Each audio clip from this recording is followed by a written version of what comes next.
Hamas released two elderly hostages who were airlifted to an Israeli hospital to be reunited with family during the early hours of Tuesday, as the U.S. demanded the release of 200 other captives before Gaza ceasefire talks are considered, AFP reported.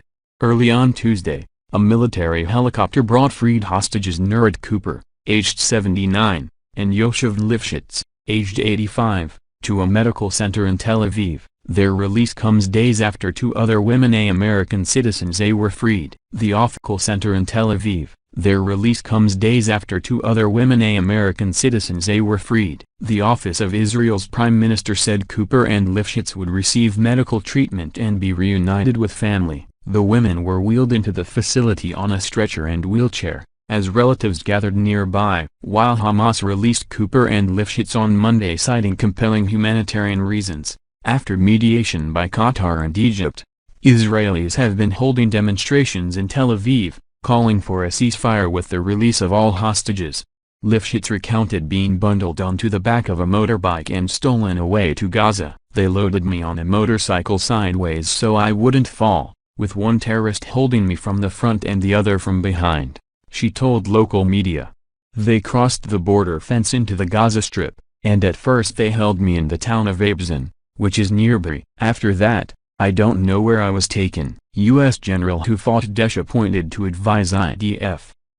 A U.S. official has revealed that Marine Corps Lieutenant General James Glynn, former commander of Marine Forces Special Operations Command, MARSOC, will provide counsel to the Israel Defense Forces, IDF, as they prepare for a possible ground invasion in Gaza.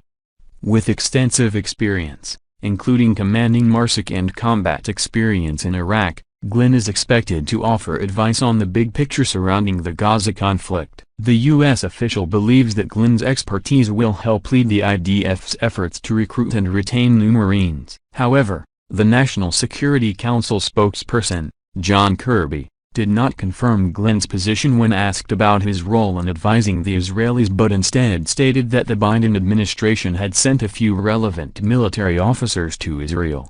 According to Kirby, these military officers had the appropriate experience to advise on the sorts of operations that Israel is conducting and may conduct in the future. Kirby also confirmed that these officers would ask the hard questions, similar to the ones that have been asked of the Israeli counterparts since the beginning. The U.S. official said these included questions about how Israel planned to avoid civilian casualties, a number that has soared as the IDF bombards the coastal enclave, CNN reported. Glynn's role is separate from the Special Operations Forces sent by Defense Secretary Lloyd Austin to assist Israel with intelligence and hostage rescue efforts. It is unclear when Glynn arrived or how long he is expected to stay. As tensions continue to rise in the Gaza Strip, the U.S. and its allies have been urging Israel to be transparent about its goals in the region. However, the U.S. has also cautioned against a prolonged occupation of Gaza and placed significant emphasis on avoiding civilian casualties. Despite the lack of clarity about Israel's intentions, U.S. officials believe that completely eradicating Hamas will be a difficult task. While Israeli officials have publicly stated their intention to eliminate Hamas and its infrastructure, they have not discouraged the use of ground forces in Gaza during private discussions. Ceasefire calls. In response to the worst attack in its 75-year history, Israel launched Operation Swords of Iron, blockading Gaza and firing a near-continuous barrage of strikes against targets in the enclave to erase Hamas. While Israel's military has claimed success in eliminating high-ranking commanders and destroying Hamas infrastructure, humanitarian groups have warned that Palestinian civilians are paying too steep a price for the campaign.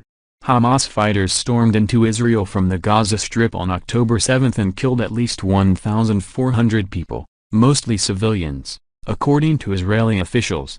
Israel says around 1,500 Hamas fighters were killed in clashes before its army regained control of the area under attack. Hamas also took 222 people hostage, among them elderly people and young children. According to the Israeli authorities' latest count, the hostages also include dozens of foreigners. Meanwhile, more than 5,000 Palestinians, mainly civilians, and over 2,000 children have been killed across the Gaza Strip in relentless Israeli bombardments in retaliation for the attacks by Hamas, according to the latest toll from the Gaza Health Ministry.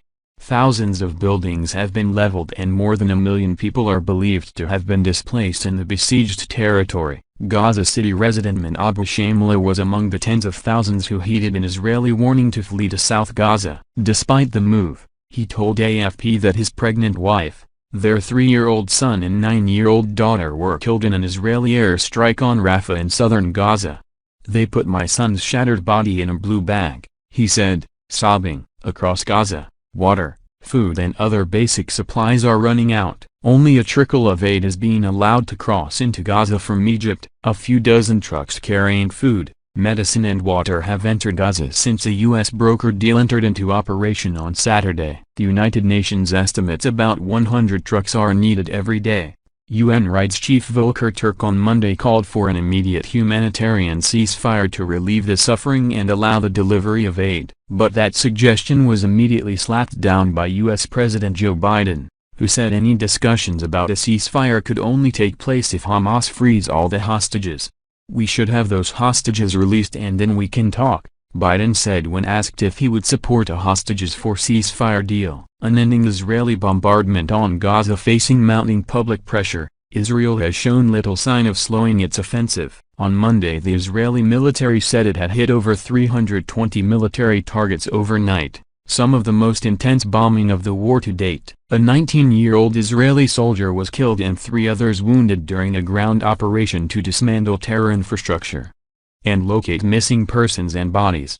But the timing of a promised full-scale ground offensive remains unclear. "We are well prepared for the ground operations in the south," Herzi Halevi, the chief of general staff of the IDF told troops. "The Southern Command has quality operational plans. There are tactical, operative and strategic considerations that have provided additional time," he said. "Nowhere else to go, chief. Among those considerations may be the labyrinth of tunnels and strong points that Hamas is believed to have developed to thwart any Israeli invasion. However, there are also fears about how Hamas's allies around the Middle East would respond to a ground war." The U.S.-based Institute for the Study of War has reported an uptick in attacks on Israeli and U.S. targets from Iranian-backed groups in Lebanon, Iraq and Yemen.